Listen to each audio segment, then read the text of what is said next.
C'est un record maintenant qui fait peur. Kiev vient de connaître son automne le plus chaud en presque 140 ans.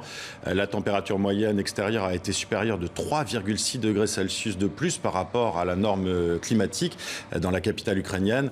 Le record de chaleur de l'année a même été atteint le 1er septembre avec 34,7 degrés. On est avec Sylvain Burquier, vous le savez. Sylvain Burquier, comment réagissez-vous quand vous voyez ce record? Ça fait vraiment peur. Ça fait peur et ça confirme un peu toute la stratégie, en tout cas l'anniversaire de l'accord de Paris en fin de semaine, et en tout cas les augmentations de température qu'on constate durant toute l'année sont clairement une illustration du contexte et dans lequel se place la Convention citoyenne pour le climat. Vous appartenez à cette Convention citoyenne pour le climat. On va en reparler avec vous justement parce que cette Convention citoyenne et ses propositions ont un peu de plomb dans l'aile en France. On va y revenir. Et les conséquences du réchauffement climatique, on va les voir, elles sont de plus en plus visibles un peu partout sur la planète. En Antarctique, l'iceberg le plus important au monde est en train de fondre et de se fissurer. Les conséquences écologiques risquent d'être catastrophiques. Les précisions de François Baudonnet. Au centre de l'image satellite, un mastodonte de glace. Vu de l'espace, le plus grand iceberg du monde ressemble à une île longue de 160 km et large de 48 km. Pourtant, c'est bien un immense bloc de glace flottant avec ses falaises de plusieurs centaines de mètres de haut. Tout commence il y a 3 ans. Sous l'impact du réchauffement climatique, une faille de près de 200 km de long se forme en Antarctique. En juillet 2017, l'iceberg A68A se détache. Il remonte alors vers le nord.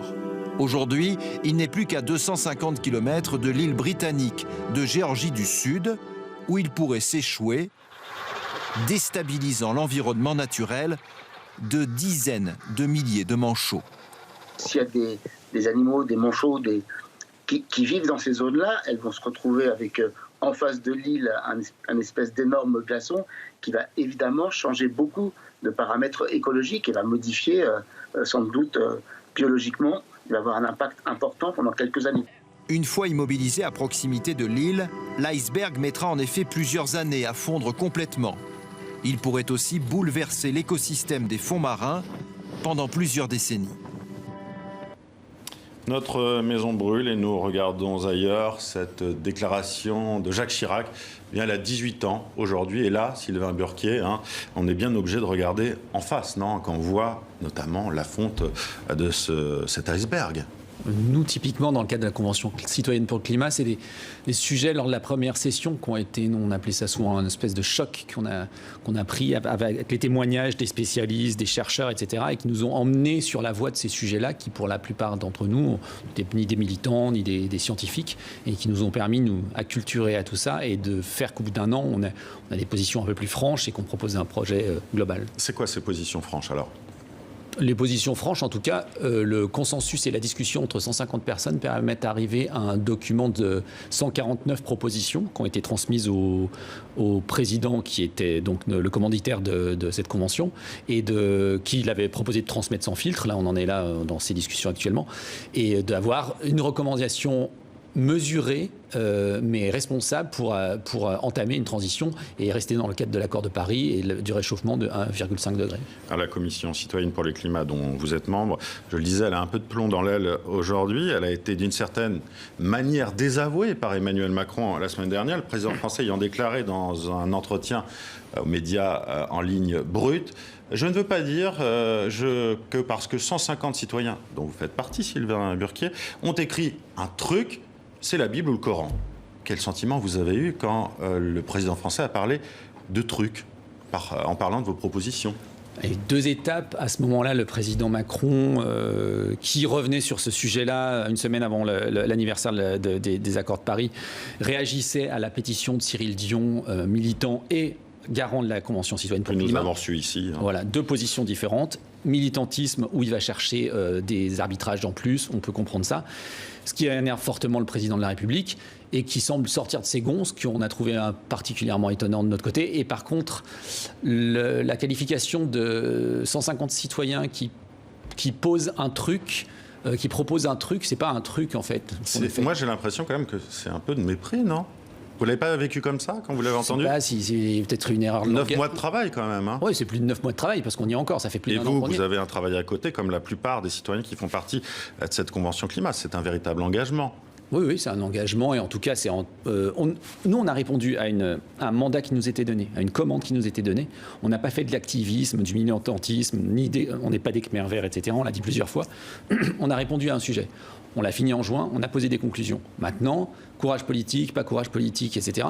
Ce qui s'est vu l'autre jour, c'était quand même clairement un manque d'élégance. Nous, on ne réagit pas comme ça. On ne réagit pas aux petites phrases, les Khmer verts, les Amish, les lampes à huile. Monsieur Bayou, du mouvement Europe Écologie Les Verts, ce matin, a parlé de bégon vert en parlant de Macron. C'est-à-dire que, oui, il se dit écolo, il se dit vert, mais comme le bégon, qui est un produit insecticide, il serait particulièrement toxique. Vous partagez, par exemple, justement, cette opinion, ou vous êtes plus dans la retenue en parlant de manque d'élégance ? Bon, on est dans la retenue, mais on a appris en un an à jouer avec les petites phrases. Vous n'êtes pas des politiques, hein, c'est ça qu'il faut dire aussi. Vous avez plongé dans un univers qui n'est pas le vôtre.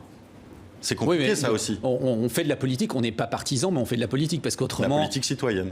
On est un lobby citoyen, clairement, aujourd'hui, mais on a proposé un projet responsable qui, pour les écologistes, ne va pas assez loin. Pour la sphère économique, en général, va trop loin et nous prend pour des dingues. Donc, a priori, la voie du milieu est sûrement la meilleure, sachant que le consensus passe par les 90% en général dans les votes. Je crois que vous avez rencontré Roselyne Bachelot et Barbara Pompili. Qu'est-ce que vous vous êtes dit ? Ce matin, il y a eu une réunion. Il y a des réunions d'arbitrage en ce moment sur le projet de loi climat qui est en train d'être mis sur la table et qui arrive et qui est malmené puisqu'on nous avait proposé de transmettre nos 146 mesures sans filtre. Nous, on n'a jamais demandé à ce que ce soit transmis. C'était un véritable engagement d'Emmanuel Macron, sans filtre. Hein. Et au final, moi je le rappelle, c'est 40% des propositions qui vont être reprises dans ce projet de loi et avec filtre. Le filtre et les modifications, nous, on comprend qu'une crise économique, qu'un pays doive s'engager, par exemple sur la voie de la 5G, on essaye de nous taper dessus, etc., alors qu'on n'a jamais interdit la 5G, on a juste demandé à réfléchir. On ne s'est pas engagé à parler de sans filtre, c'est des éléments de langage qui, au mois de janvier dernier, marchaient bien dans la presse. Maintenant, c'est plus difficile à assumer, d'après ce que je vois la semaine dernière. On nous a invités, on nous a fait travailler. Maintenant, on a l'impression que les gens rasent un peu les murs dans les ministères pour éviter de nous dire que pourquoi on ne fera pas ça. Nous, on n'a plus rien à dire depuis le mois de juin. On a fait notre boulot, point final. Maintenant, les discussions comme ce matin avec Barbara Pompili ou Madame Bachelot, c'est des réunions sur la publicité, la communication, c'est des réunions sur le transport. Il y en a ce soir, ça n'arrête pas. Clairement, moi je vais vous poser cette question. Est-ce que vous avez l'impression que le président Macron était dans un véritable engagement environnemental où là, justement, au regard de ce qu'il a prononcé dans l'entretien à Brut, cet après-midi, il va faire un plaidoyer justement au Creusot pour l'énergie nucléaire. Est-ce que vous avez l'impression que c'était plutôt un coup de com' politique de lancer cette convention citoyenne pour le climat et que vous vous êtes fait avoir, en clair ? Non, pas du tout. En l'occurrence, il faut reconnaître que c'est un vrai courage politique à un moment que de choisir d'intégrer des citoyens dans le débat sur la démocratie et les nouvelles formes de réflexion autour de ces sujets-là. Après, il faut assumer. Sur le nucléaire, la Convention climat se dédouane de ce sujet-là d'une certaine manière puisque ce n'est pas dans notre mandat et que ce n'est pas émetteur de CO2. Et puis, nous, on laisse sa chance au produit. Le président Macron doit nous recevoir. Mi-décembre, c'est ça. A priori, mais si c'est nous recevoir juste pour nous taper dans le dos et nous dire que c'est super alors que tout est démonté, ça ne marche pas non plus, parce que les citoyens ont fait ça de manière très responsable et impliquée. Des gens de 80 ans... Comment ça s'est passé, cette aventure humaine de 9 mois, justement ? C'est un peu les cousins de province qui débarquent au CESE et qui finalement arrivent avec un produit à la fin qui est hyper pertinent dans les ministères, mais qui en même temps sont des gens de 80 ans, des petits jeunes, des cadres parisiens chauves, etc. Et qui arrivent à faire quelque chose d'ambitieux et responsable en termes de justice sociale, autant que d'engagement par rapport à une problématique et une urgence concrète. Alors on a beaucoup parlé de la France et d'Emmanuel Macron, mais c'est un peu partout pareil dans les pays industrialisés. On a l'impression que l'urgence climatique, elle n'est pas vraiment prise avec le sérieux qu'elle devrait avoir, non ? Est-ce que vous partagez cet avis ou pas ? Mais l'urgence climatique, il y a plusieurs leviers. En fait, il y a un phénomène d'acculturation aussi au fait qu'on constate qu'il y a un vrai danger. Et entre constater et juste trier ses poubelles ou vraiment se dire est-ce que les entreprises peuvent être un levier, comment, sans les pénaliser forcément, parce qu'on peut pas, il y a eu le spectre de la taxe carbone, il y a plein de choses, il y a des effets de bord qui sont multiples. Donc il faut faire attention à ce qu'on bouge, mais par contre, il y a des projets de société qui sont peut-être et d'engagement à avoir. Et on attend ça de la part des politiques et des entreprises. Et alors, parmi les 40% de propositions retenues, a priori, l'interdiction des véhicules polluants dans les villes va être retenue. La piétonisation devant les écoles aussi, l'interdiction de construire des centres commerciaux ou l'utilisation plus raisonnée de l'avion. Mais tout est dans les détails. Ça, je crois que c'est vous qui l'avez dit d'ailleurs. La réduction de la TVA sur le train, la rénovation thermique, la loi sur la publicité pour les produits polluants. En revanche, là, on ne va pas y aller. Il y a plein de ces sujets qui sont évoqués là, qui sont évidemment à prendre avec aussi des pincettes, parce qu'il y a évidemment les détails. Sur la publicité, c'est aussi mon boulot. On est conscient que la pub doit être un levier, mais on doit flécher aussi. Oui.